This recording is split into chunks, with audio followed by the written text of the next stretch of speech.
Are you pregnant or a new parent looking to ensure a better postpartum experience? Or are you a birth worker looking to improve your postpartum care skills? Check out Thriving After Birth, an online self-paced course by me, midwife and educator Tanya Tringali. It's 10 and a half hours of video content featuring experts in lactation, mental health, pelvic floor health, pediatric sleep issues. You also get worksheets and a workbook, as well as options to have a one-on-one session with me. Sign up at motherwitmaternity.com/thriving, and let's improve postpartum care together.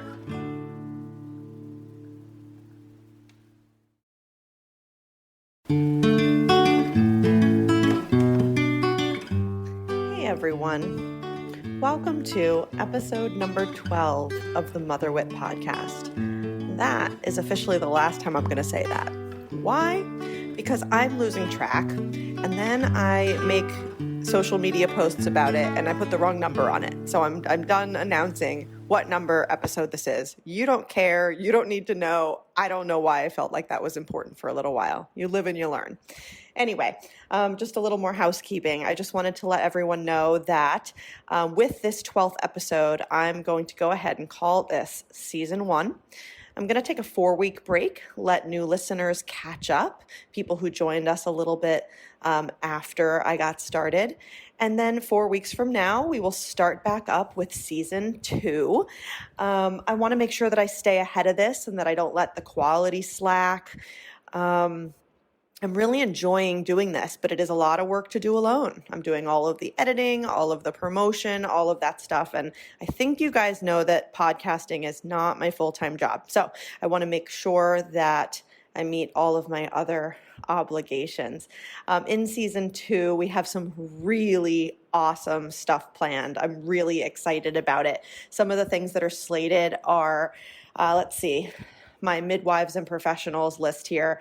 I've got Betsy Freeman, who is a certified nurse midwife and a single mother by choice who is working really hard to support and educate other people considering becoming single mothers by choice or who already are.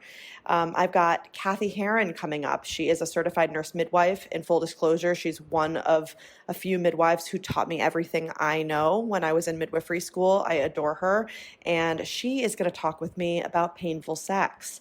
I've got lots of other people coming up, and one of the things we're going to do this season is interview.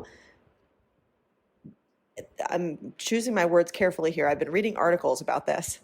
I don't know what word we're supposed to use besides senior citizen. That is such an outdated word, but there seems to be no great replacement. So I guess I should just be specific.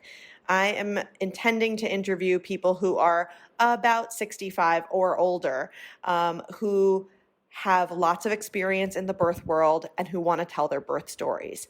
I heard myself in listening to some of the prior episodes talking about distance from the birth experience when talking to former clients. And we're talking about people now who have 6 months of distance. And suddenly I thought to myself, what would a birth story sound like when somebody has 65 plus years of remove from it, and then layer on top of that all the years of professional experience and being able to look back on that birth. And for some of those people, the birth may have happened before they were a birth professional. For some, it may have happened during. So anyway, I find this an interesting concept. So I've got a few people lined up who are very special to me to tell their stories next season. Lastly, last order of business, and then we can move on with the show. I really want you guys to feel like you can connect with me about what's working about this show, what you want to hear about. If you have comments about anything that's come up, I am prepared to figure out technically how to air your comment, or at a minimum, if it takes me some time to figure that out, repeat your comment and speak to it live on the show. I'm happy to do some Q&As. So there's a lot that I want to do, and I'm looking to increase engagement. So connect with me, email me, go to my website, DM me on Instagram. My phone number's on everything. Go ahead and use it.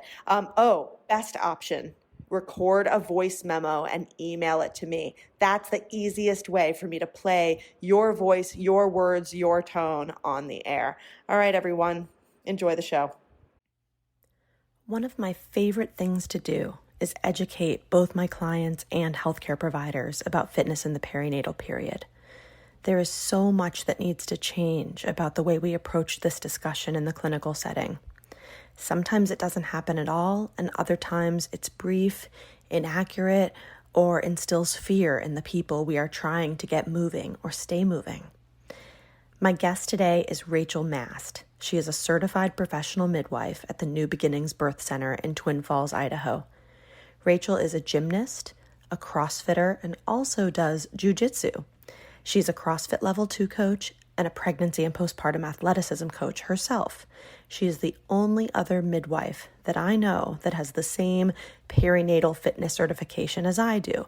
And actually, we don't really know each other. We were put in touch by an old friend who I went to midwifery school with. You'll hear us mention her a few times in this episode. Her name is Walleen, another stellar midwife and someone I credit with helping me survive and even thrive through midwifery school. And then more recently, we were nudged yet again by one of my midwifery students who is studying and catching babies at their birth center. If you didn't know this already, midwifery is a small world. I'm so curious to hear another midwife's take on these things that I'm so deeply interested in. This is such an incredible opportunity for me. Lastly, before we dive in, you will hear Rache and I talking about her experience with hyperemesis.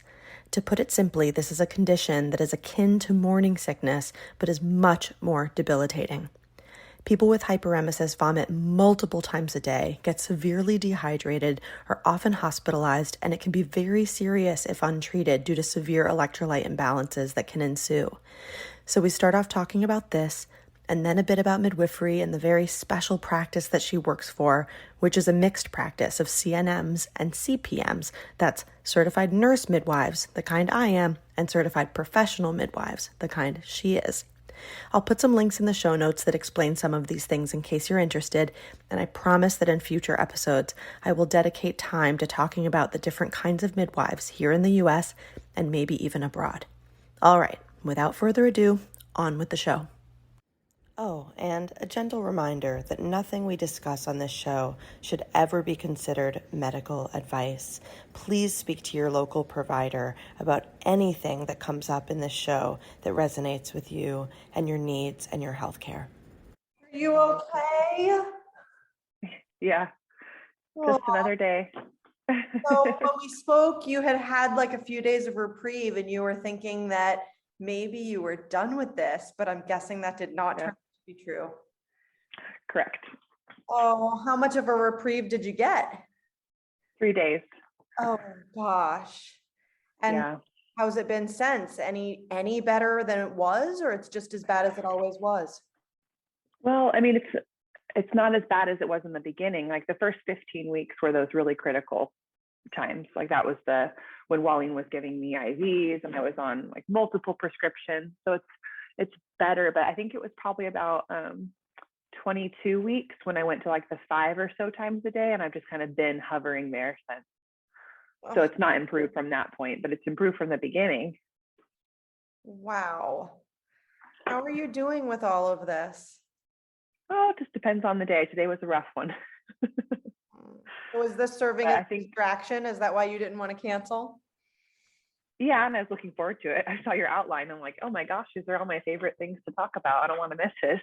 Well, that's funny. Cool. Well, I'm glad you're excited about it. And I definitely want to talk, I want to make sure that we talk about who you are and what you're all about and a little bit about your pregnancy and the hyperemesis. But I'm just so excited to get to talk to you about the fitness stuff that I want to do my best to get it in. And it sounds like that's the distraction that you need and deserve anyway. So let's see what we can do here. If you ever suddenly need a break, just let me know. You sound like a midwife. Oh, really? My calling. Yeah. I love it. Okay. So let's just get started the right way. Tell our listeners and me, because I don't really know you that well. In full disclosure, we have like literally only spoken just to get this scheduled.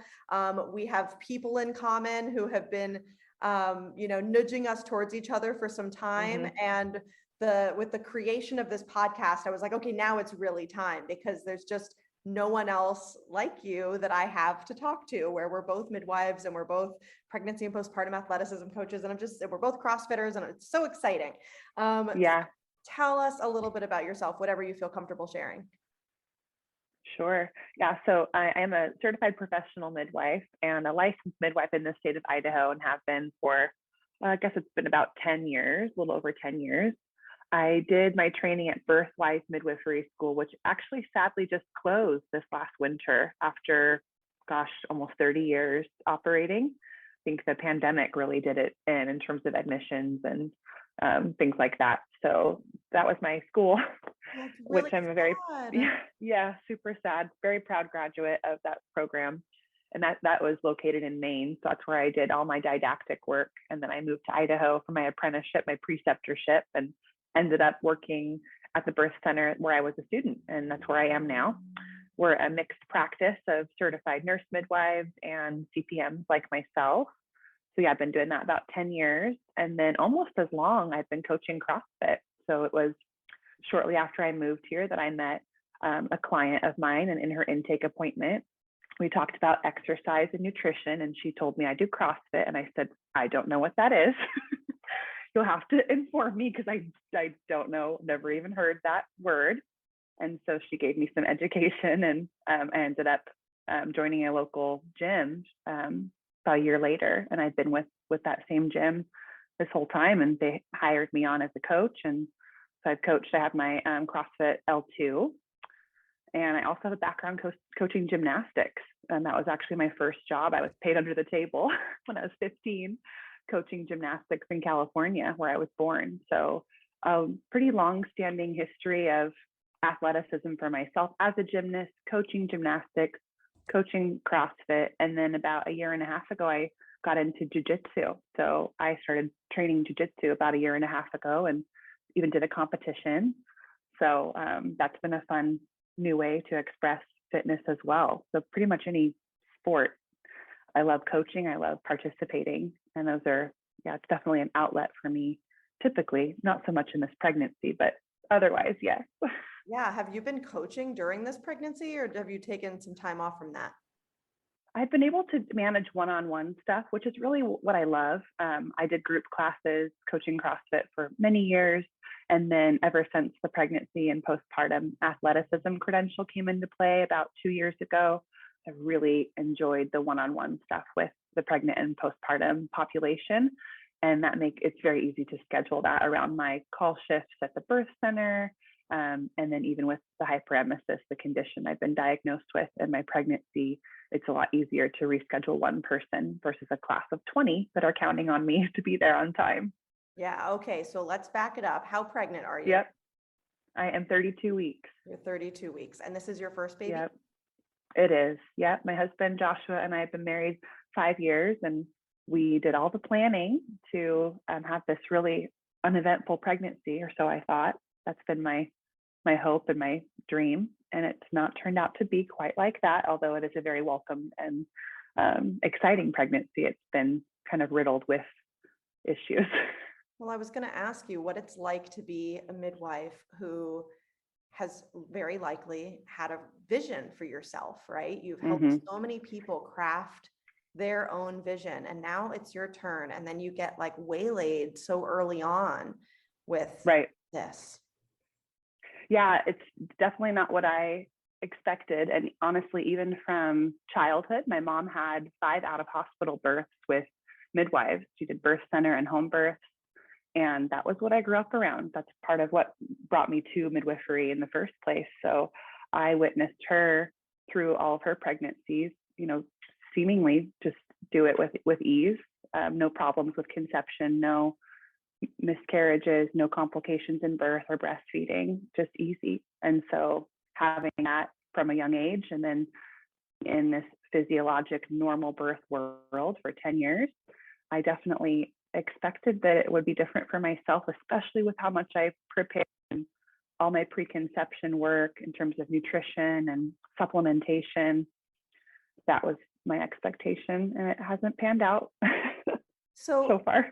You actually bring up a question that I didn't even think I would be asking you, and that is, with this really severe hyperemesis, how have you managed your nutrition? Like, I'm kind of curious what your weight gain has been like and what your daily diet has been like. Is it at all like how when people have standard morning sickness, they have aversions, or is it like truly it doesn't matter what you eat? Like, are there those same feelings just made worse, or is it just a totally different experience than what you have understood morning sickness to be like? And obviously I know the severity is different, but I just mean the lived experience of aversion and things like that.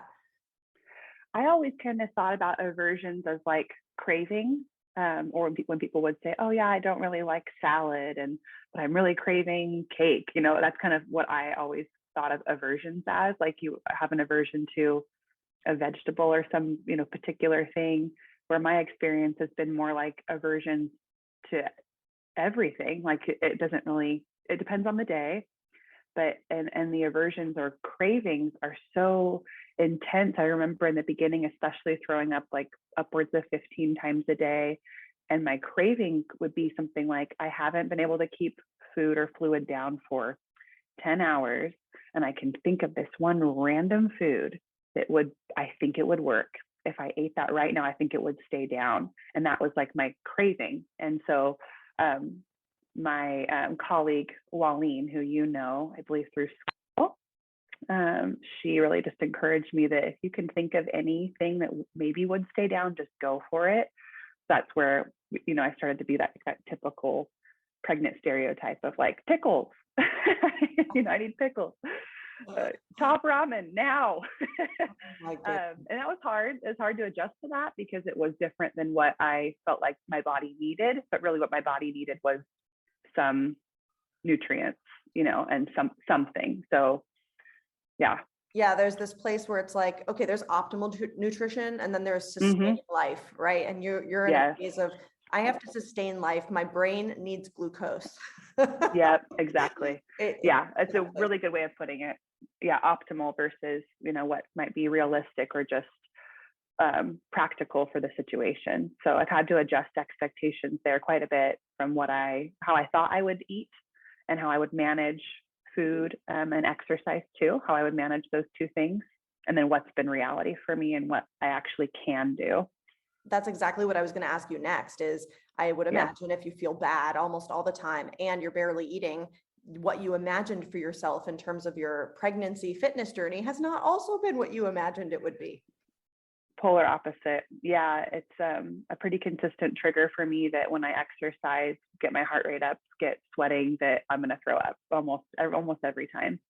And so it's kind of become this thing I weigh, is it worth it when I have other triggers and other things that cause me to throw up throughout the day, just kind of organically, then do I really want to induce it with exercise, knowing that's probably going to happen? Is that worth it to me? And then some days, do I even feel physically capable? Like if I've thrown up enough times where I feel so depleted, I just feel like this isn't really a smart choice for me right now when I haven't been hydrated all day. I haven't eaten all day. Essentially, if everything's come up, then it just doesn't feel like a wise choice to put my body through a stress. So yeah, it's been very different. And I think that's given me empathy, and probably empathy. I'm only touching the tip of the iceberg, because I know that in working with the pregnant and postpartum population through our course, Tanya, we talk about the athlete brain, women who kind of identify as athletes like I do, like you probably do too.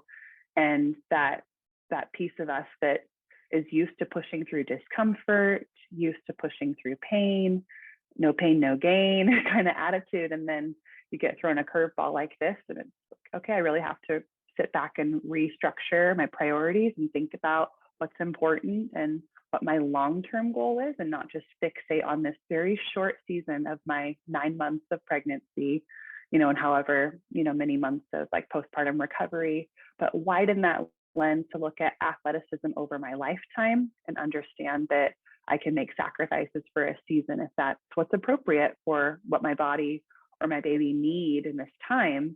I can make those sacrifices. Yeah, I'm really glad to hear you say that, because not knowing you yet and getting to know you now, I didn't know where your athlete brain was going to be. Yeah. how much of, obviously it's a bummer, right? I know that this is something that you wish Yeah. wasn't happening and you're sad about it on some level, but you're really managing it with the balance that I would want for anyone I know. And I'm really proud of you because I know how hard that is. If I had gotten pregnant before the pregnancy and postpartum athleticism course, before getting that credential, I think it would be a different story. But that really helped me just understanding. It gave me better perspective. It's helped me to shift my priorities a lot faster. And yes, I grieve the loss of exercise and even some of the loss of control. That's hard, but it's been a lot easier to pivot than it would have been a couple years ago. Especially, I've come from a competitive background. I competed in gymnastics, I've competed in weightlifting, CrossFit, and jujitsu.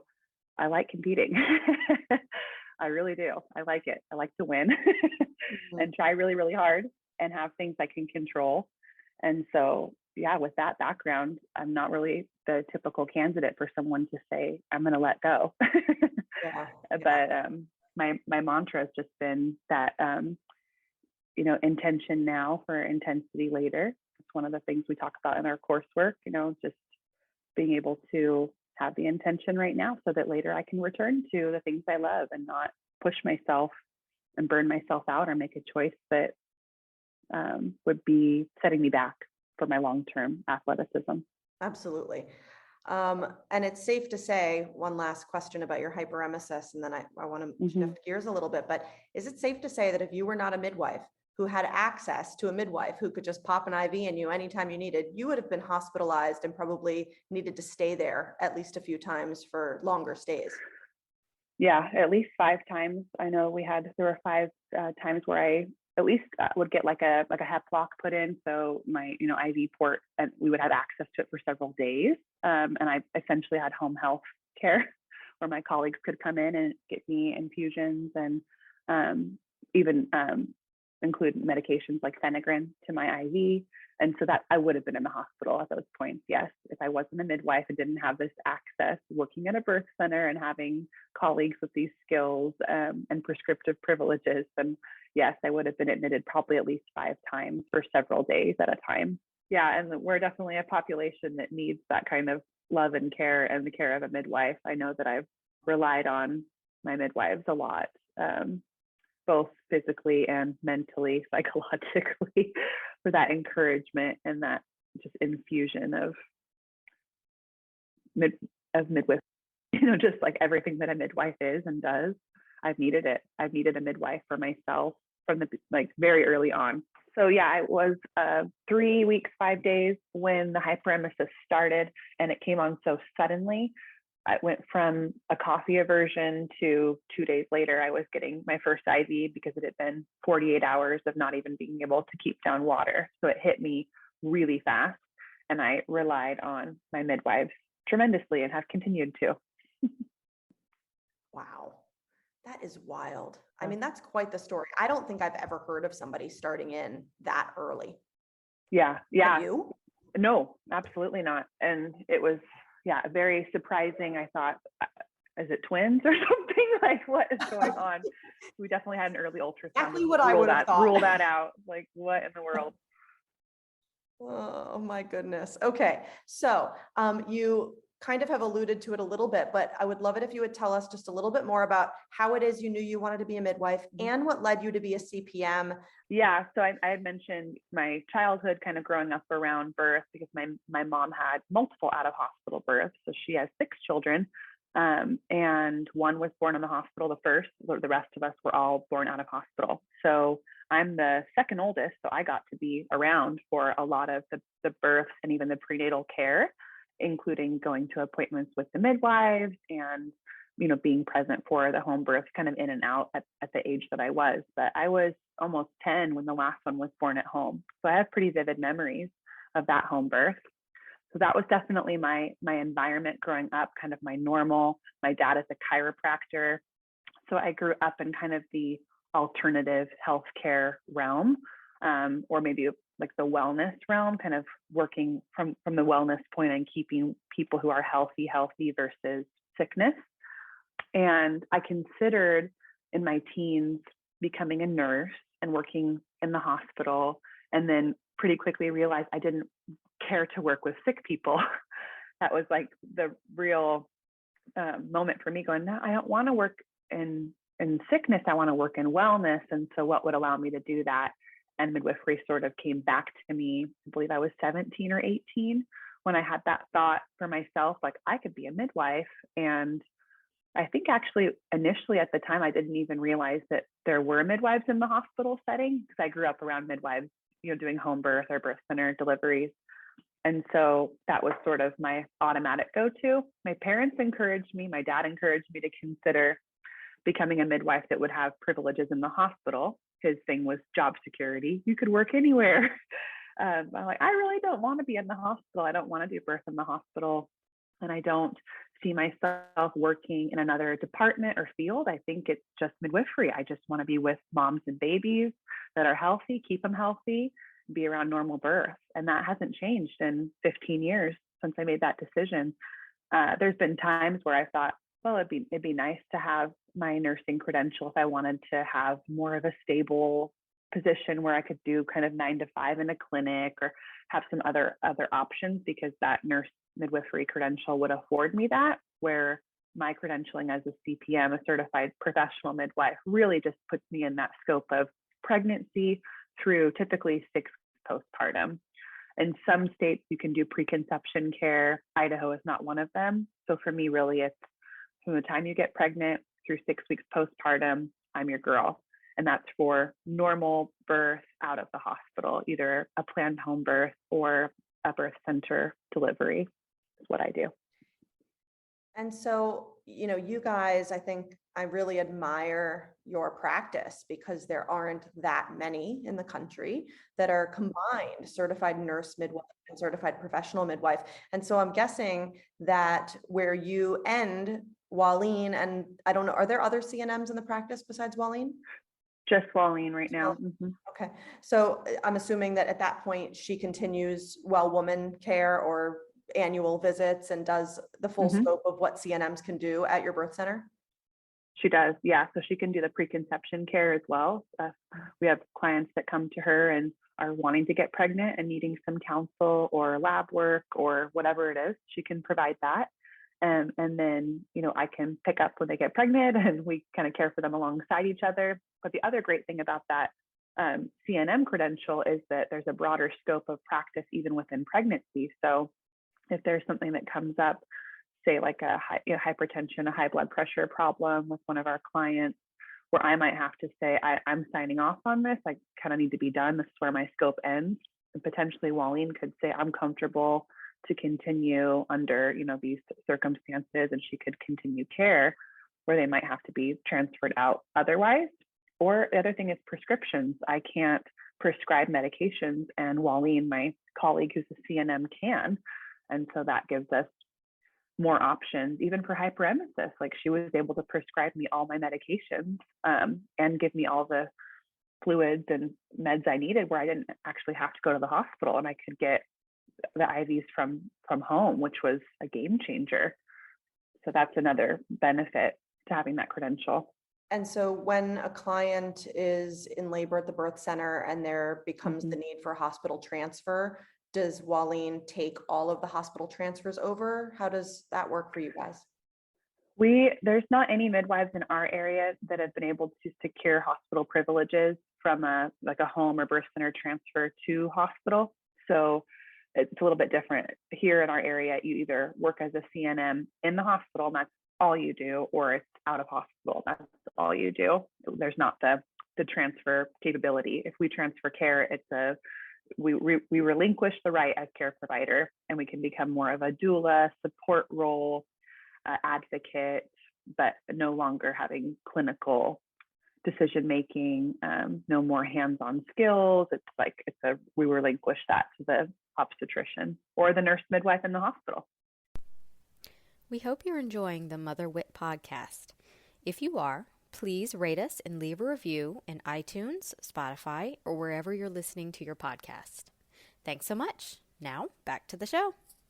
Let's talk a little bit about how you came across the idea to get an additional certification in the fitness realm that spoke to your love for fitness. How did that come about? How did you choose the one that you would do? Yeah. Honestly, it was just like a social media thing, scrolling and coming across Brianna Battles, the creator of the pregnancy and postpartum athleticism credential and the course. I don't even remember, when I first came across it, but it intrigued me. The language intrigued me, and just the idea that there could be something that could be the bridge between my coaching experience in CrossFit and what I knew about the physiology of pregnancy and postpartum as a midwife. Because in the CrossFit world, you don't really get that pregnancy and postpartum component. It's not part of the training for the level 1 or level 2. I don't know beyond that if it's included, but I suspect it's not a big part of it. You're shaking your head no. So I doubt it. I mean, I only have my level 1. I'm waiting. I got my level 1 about 3 or 4 years ago, and I'm waiting to do my level 2 until when it's due for renewal, just because it's so expensive. But I can't imagine that they're going to suddenly include stuff that they have separated out into specialty versus, this is the money side of things, I think, that's going on there. Right. But not to mention, even though it's changing, I know personally, as you probably do too, I know plenty of coaches that just don't get it. Female coaches too, that just don't get it. And they're like, who cares if you pee? Just get those double unders done. Get the best score you can get. I've seen that with my own eyes, and I don't get them, and they don't get me. Yeah. Sometimes it's like being on 2 different planets. It's for sure. Yep. But yeah, when I came across that, the PPA, pregnancy postpartum athleticism credential, that course, the language resonated with me. The idea, again, to like bridge these 2 worlds. Okay, I could include it, because for a long time I was kind of considered in our gym where I coach CrossFit for years, sort of the go-to pregnancy postpartum person, because I was a midwife, but I didn't always feel confident in the advice I was giving, because there was like that missing piece. Like, okay, I understand exercise physiology and I understand pregnancy physiology. So in theory, I could like connect these 2, but there was some missing information. And so the idea that I could fill in those gaps was really intriguing to me, especially knowing that I was going to be starting my own family soon. And just, there was a lot of questions I didn't always feel like I could answer for people. I was guessing or giving my best, like, let me just kind of pull what I do know from CrossFit and midwifery and kind of give my best answer.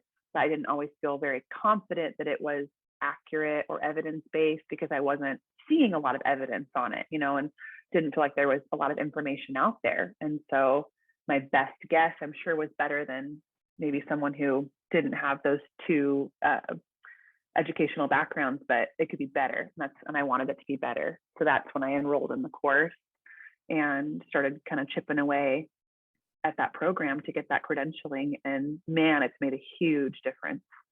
That is exactly my story, right? Yeah. Like, because I was the resident midwife at my gym, all of a sudden there was this onslaught of pregnancies. And so everybody would come to me with their questions. And what happened to me was I didn't recognize that when I answered questions in the office, when I was seeing pregnant patients in the office, I never once questioned whether I was answering them right or wrong. I was giving them the best answer I had.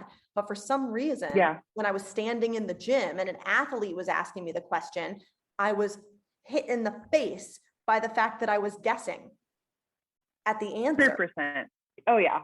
And it felt so real and so problematic. And it became a mission for me of like, oh my gosh, this is no longer acceptable. I can't keep doing it this way. So it's really interesting to hear that you had a very similar experience.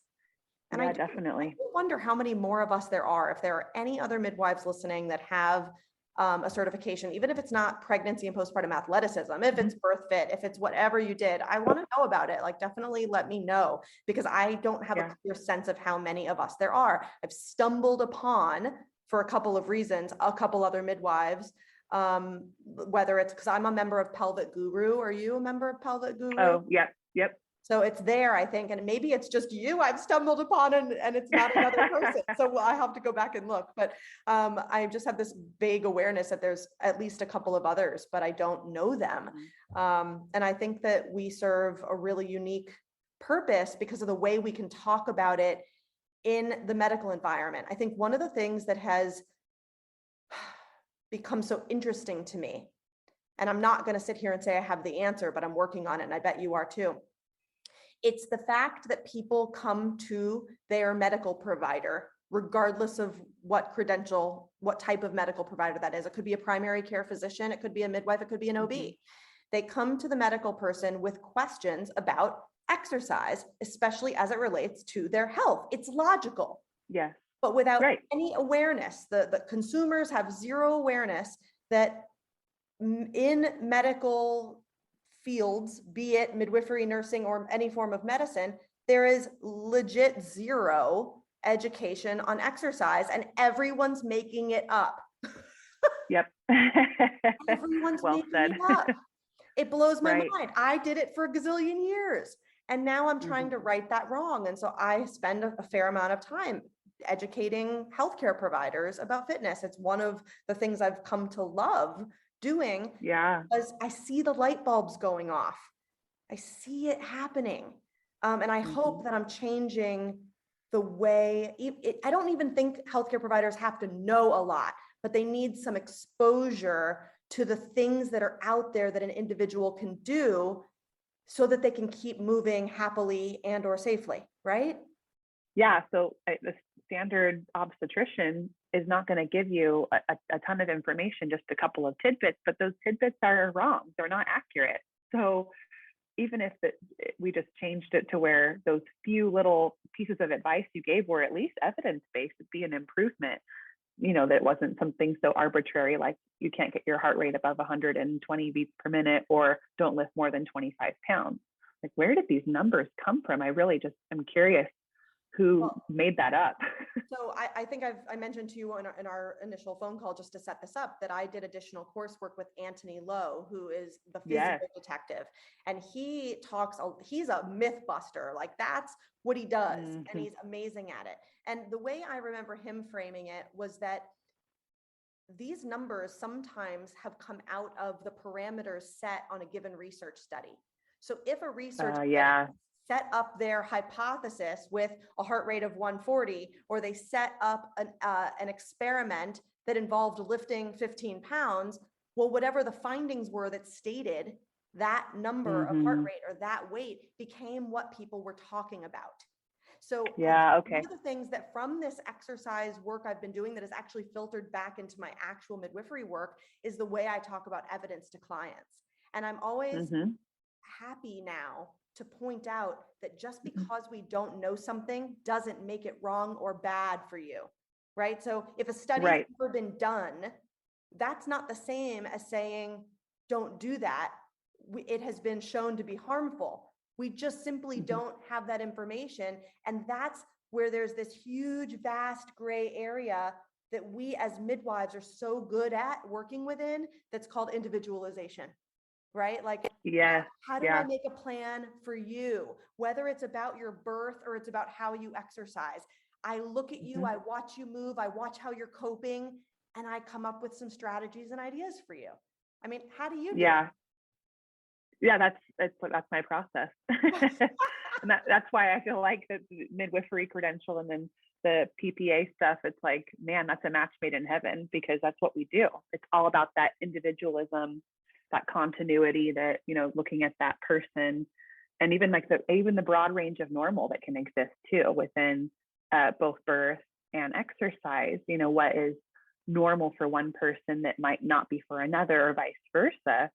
When you can like broaden that range of normal, I mean, there's just so many possibilities for creating a plan for someone that would work within their circumstances.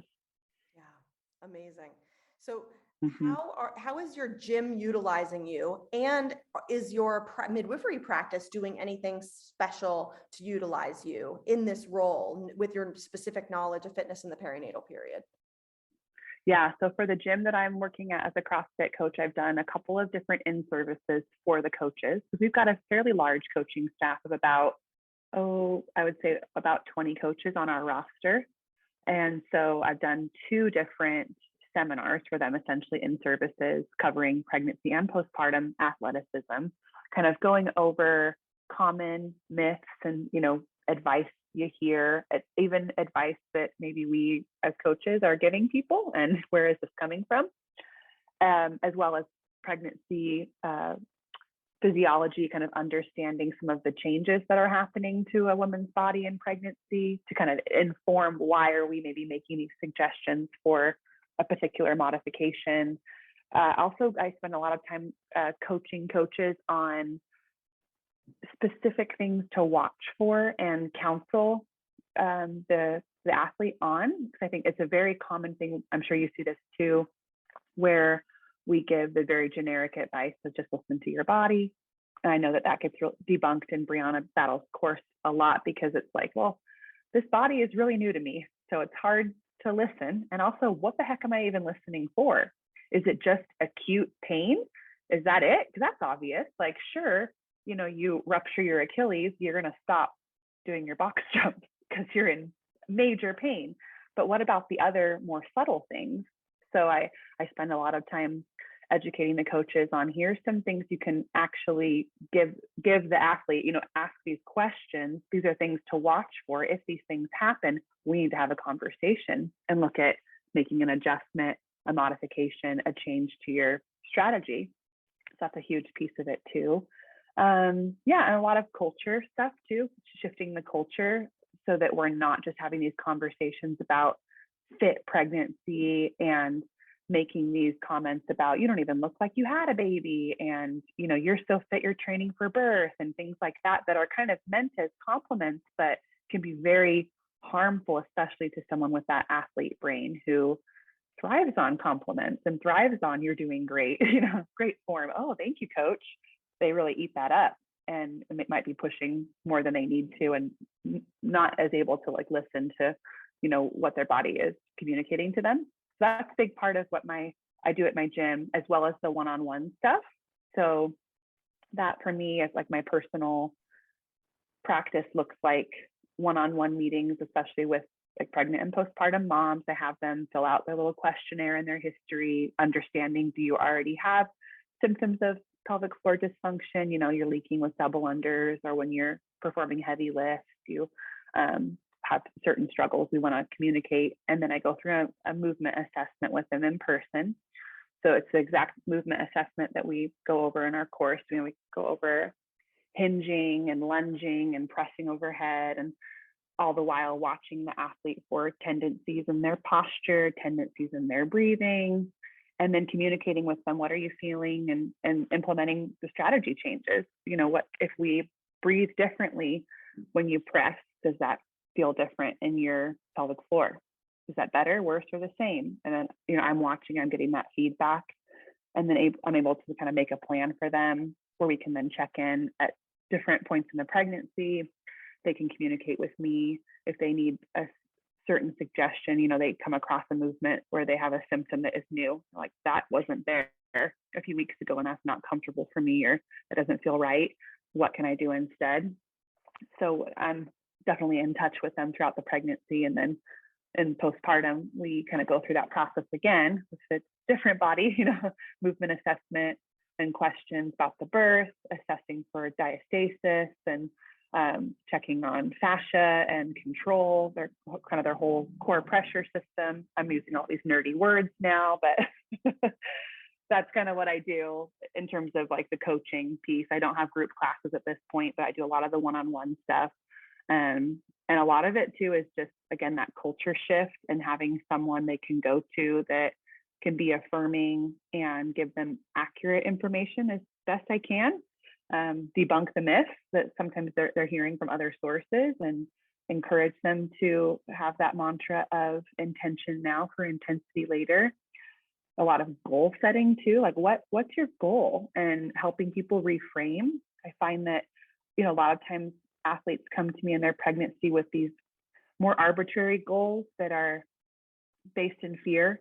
My goal is that I can deadlift 225 pounds every trimester and, until the end. Like that's my goal. And wherever they get that, if that's just something in their own head, like I can't let that go, or I want to still be able to do a muscle up through every trimester or something like that. Like where does that come from? And what's the fear in letting that go? And what would happen if that didn't occur? And what would happen if it was maybe better for you to let that go? Like, trying to think of my words here, I guess just reframing to have the goals be a little bit broader, not so specific on numbers or performance, but more on function. I totally hear what you're saying, because I think what happens for many people, especially CrossFitters, is that they really fear losing their skills. Yeah. And I've never been out for a prolonged period of time, but I did have surgery and have to be out for 6 weeks to recover. Yep. And I remember the thoughts and feelings I had after just being out for 6 weeks. And I think we really underplay what a long athletic career and muscle memory can do for us. And in that moment, all we see is the loss, and the loss happens fast, but the gains come back fast too.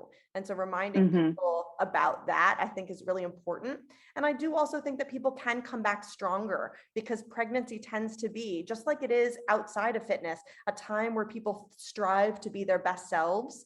We can correct some things that we maybe didn't address prior to pregnancy, whether it's postural things or, kind of bad habits to reach our goals, the cheating kind of way in the gym. Can fix those things during pregnancy because they care more about feeling good. And then those things might stick postpartum when we're trying to refine our core and pelvic floor, is what I always say. We're trying to refine this thing. Yeah. Feels a little elusive and lost for just a little bit of time, right? It's a very motivated population.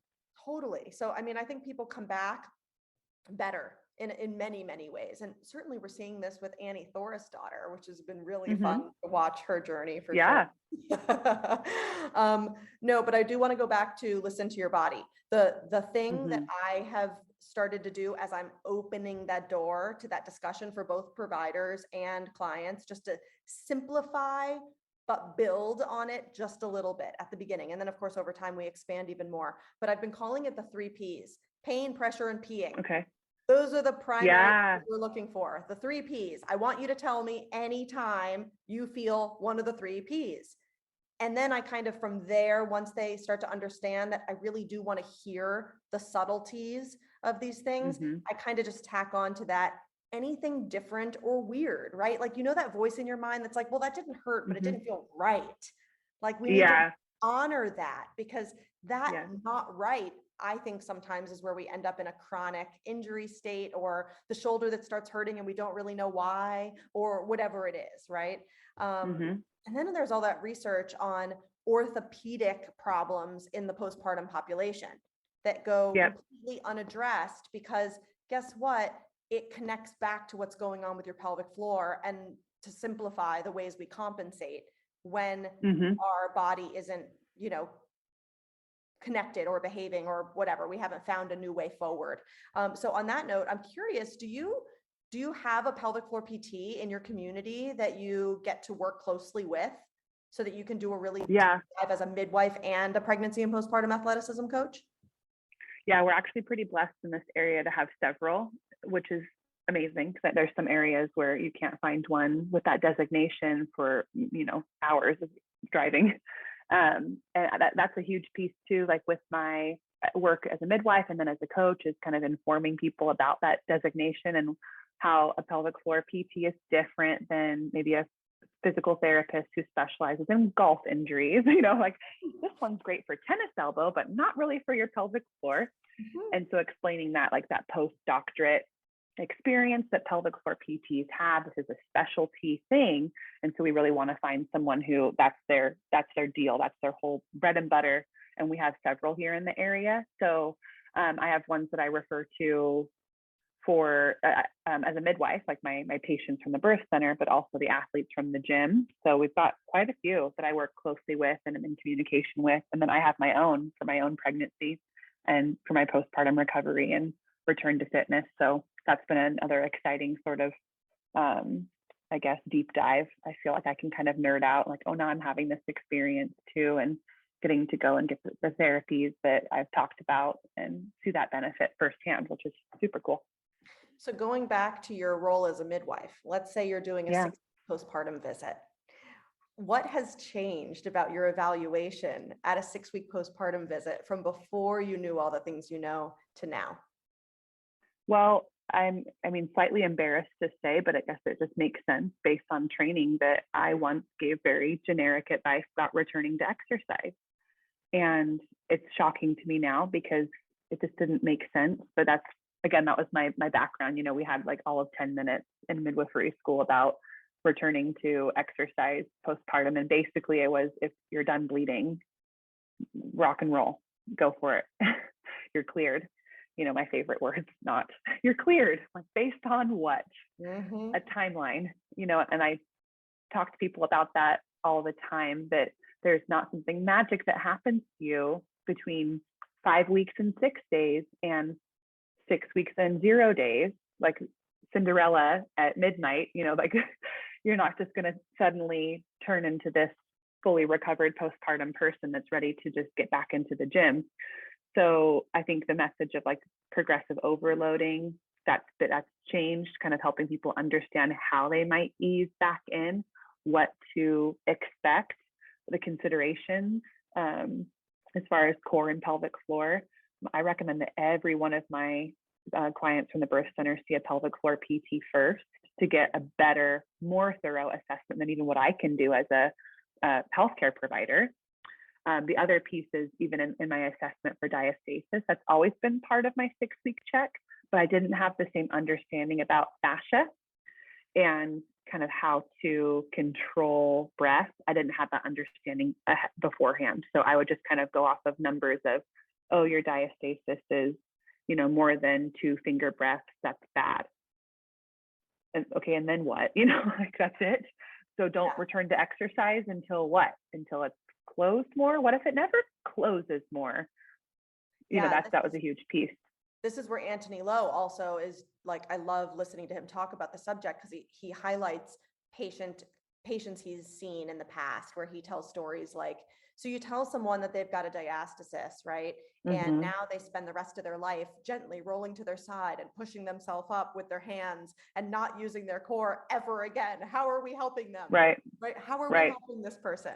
And so we can't, as healthcare people, just give information without following it with what it means. Are your concerns aesthetic? Are your concerns functional? What do you want to be able to do? Because if what you want to do is go for a long hike, that's really different than if what you want to do is go to the CrossFit Games. So we have to look at what people need and what they want out of their life. And remember that our abdomens can actually function with a diastasis. It is totally possible to function. We just have to find new ways forward. So here's another one for you. How has your advice around Kegels, for example, changed? Oh gosh, that one, especially in the like athletic world, has been so different, because I'm sure you see this too. The problems that I'm seeing in like the CrossFit world and athleticism, it's not pelvic floor weakness, it's the opposite problem. These athletes that have been in their sport, you know, whatever that might be, for many, many years, and are in these patterns where they grip their pelvic floor and clench everything and are always, you know, sucking in and bearing down and utilizing these huge breath holds for every lift and every movement. And it's just so much tension that they're always generating in their body, to where their pelvic floor is like, dude, I need a break here. I've been clenching for 15 years and I don't need more Kegels. I need to understand how to relax my pelvic floor. So those are more of the tendencies I see when I do those movement assessments, is like a lot of squeezing the glutes and over recruitment of muscles. And still it can present similarly, where maybe the person with the pelvic floor weakness is having, you know, urinary incontinence, they're leaking urine, and it looks similar for the one who's clenching all the time, but they're different it's different reasons. And so they need to be approached differently. Having the one with a tight pelvic floor just do Kegel after Kegel is going to make her problem worse. But that's usually the advice they hear if you're leaking, is just do more Kegels. So having the space to kind of debunk that, and again, encourage assessment with a pelvic floor PT who can actually get that information even better than I can by my visual inspection. They can help you understand if you're activating your muscles appropriately and relaxing them appropriately. So there's a ton of education that blows people's minds. They just always assume that if I'm leaking urine or having, pain or pressure in my pelvic floor, it's because my muscles are weak. And so I need to be recruiting them more, squeezing more. Even like I've talked to athletes that are like, oh, I purchased, some different equipment online to like help train my pelvic floor and, get it tighter. Like, I don't know if that's your problem, girlfriend. I'm thinking Might about all the wanna people that are save- basically playing video games with their pelvic floor these days. I mean, you've Pretty seen much. it, right? Yes. Like, Pretty I think wild. you need to back away from the Amazon purchase and go see your pelvic floor PT before you buy any more special equipment for your training. I don't know that that's helpful for you. So yeah, that's definitely changed. What I really encourage is like, see the pelvic floor PT first. Let's get some information to kind of understand, what your tendencies are. And then we can go from there. And if we need to do Kegels, then sure, we can utilize that and it can be useful if done correctly. But let's not just automatically assume that that's going to be the game changer for you, because it could be making your problems worse. Yeah. Well, I couldn't have said any of that better myself. We are very, very well aligned, and I love it. This is so exciting to me. All right, I'm going to wrap up with you with two final questions. Okay. I would love it if you would leave our listeners with your 3 favorite tips regarding moving your body during pregnancy or getting back to movement postpartum. What are the 3 things that you think are so important that you want everyone to know? I kind of alluded to it earlier, I mentioned it, but the progressive overload, the idea that you have to ease into things and give yourself time, I think that's just way underutilized. And moms want to just, jump right back in and kind of have this expectation that things will be the same. And I explain it that, if you look at the course of your pregnancy of, these 9 months where movement changed for you, especially if it's someone I've worked with and they've allowed themselves to be adaptable and they've modified things and implemented new strategies, over the course of 9 months, you're constantly reevaluating and changing, then kind of consider then at the end of your 9 months, now you're going to work backwards, like the other direction towards the beginning of your pregnancy. So with those same kind of modifications and strategy you had in place at 9 months, you'll start that, however many weeks postpartum, and then work back to 8 months and 7, 6, go back.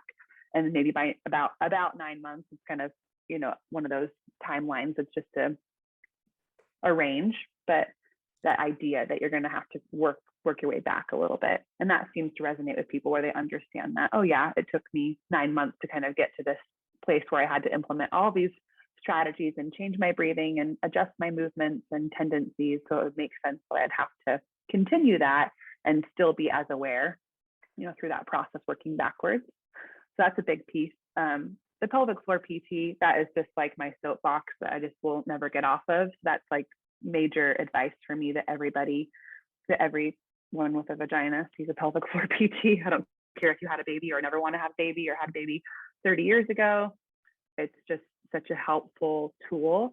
And I encourage people that, maybe you'll go in there and you'll have one assessment and they'll say, everything is functioning perfectly. Congratulations, on your way.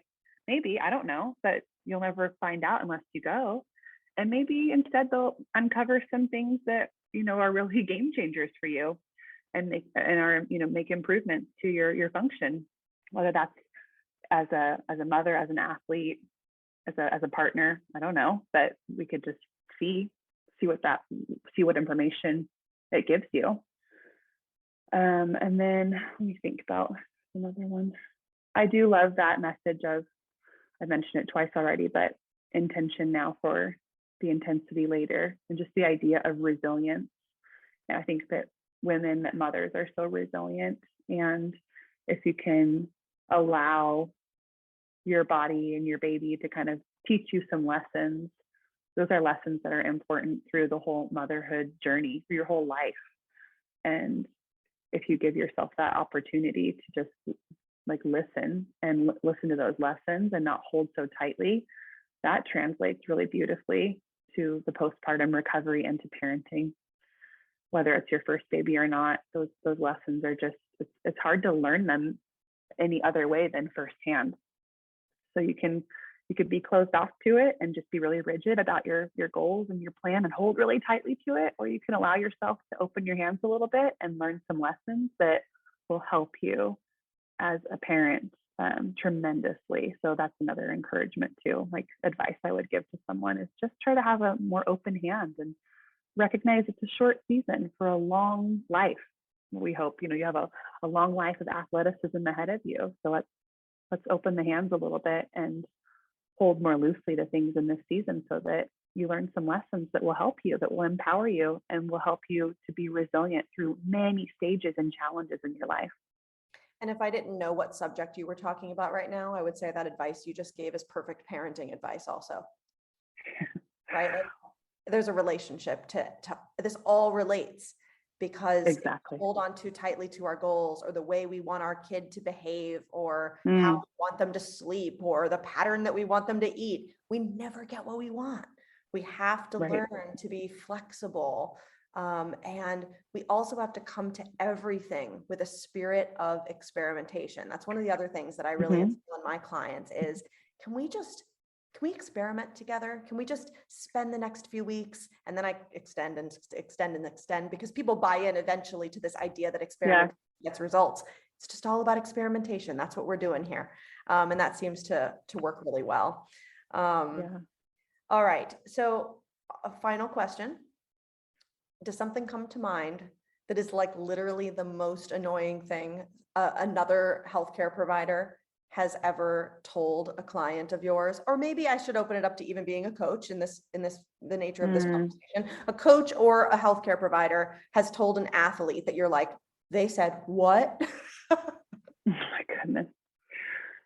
I feel like there's so many cringy things I've heard, but honestly, that whole thing about being cleared at 6 weeks is the one that really just gets me grinding my teeth, because because it's so common. It's just predictable, and it's never based off of anything other than 6 weeks. So to be cleared, or 8 weeks for a cesarean, where I'm like, okay, where did that come from? That major abdominal surgery, you get 2 more weeks, and that's what you get, and then you're cleared.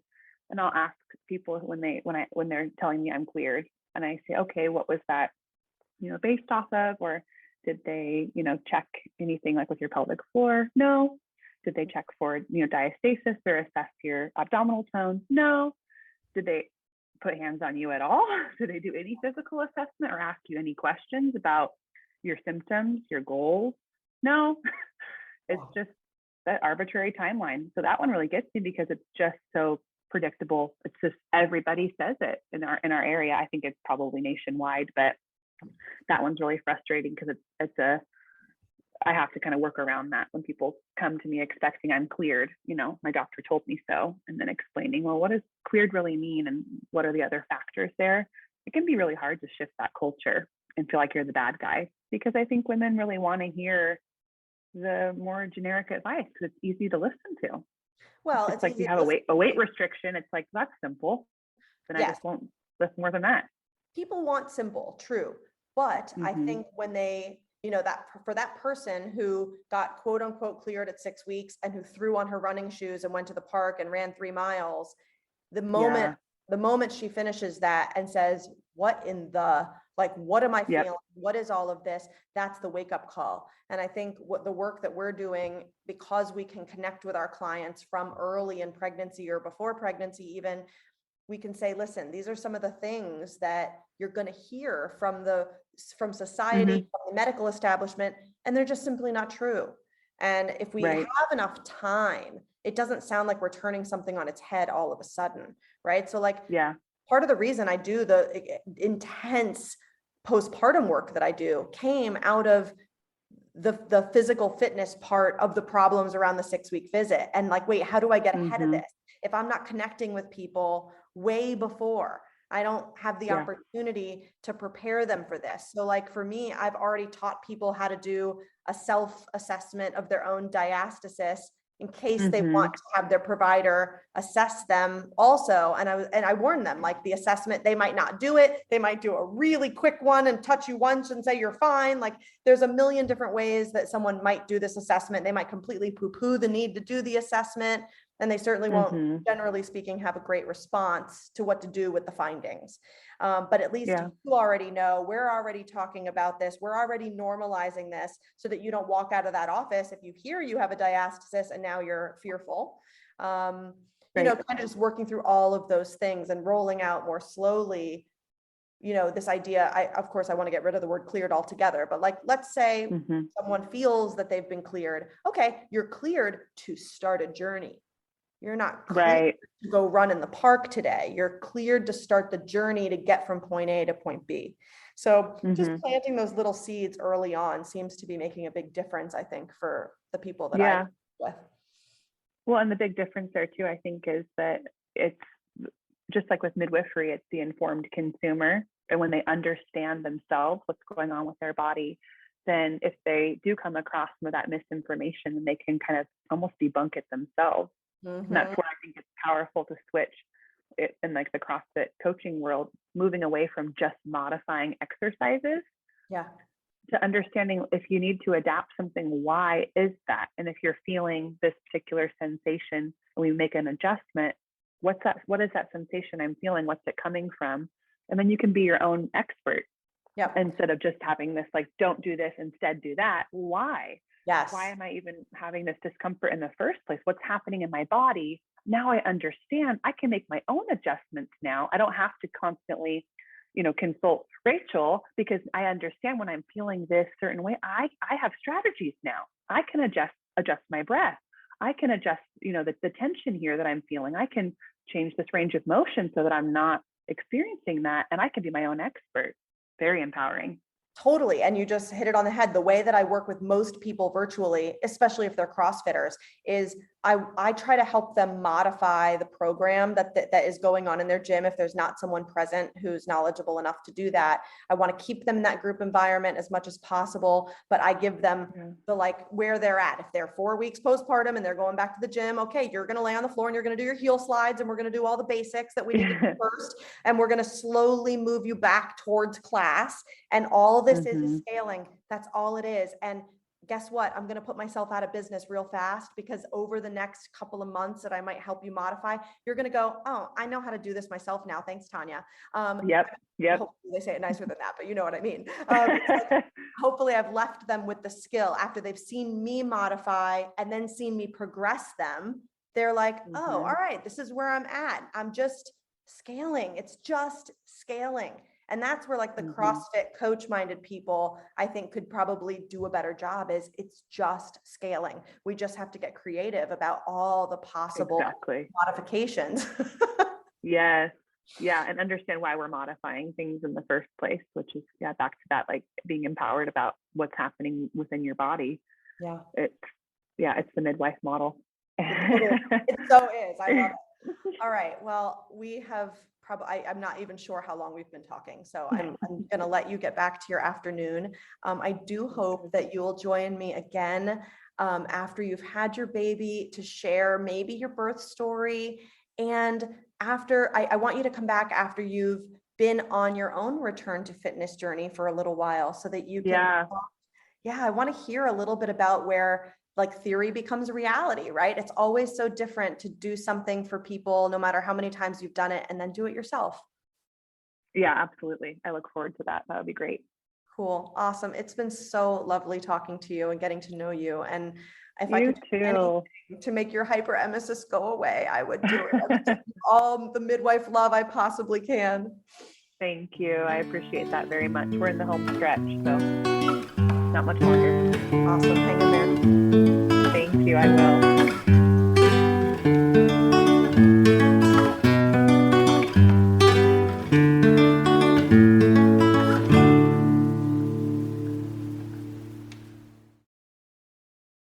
Hey everyone, it's me, Tanya, your host here at the Mother Wit Podcast. You know I sometimes invite my clients on the show to talk about their birth stories and postpartum experiences, but I want to tell you a little bit more about what those clients and I actually do together. I started MotherWit to help people in the perinatal period achieve their health and wellness goals.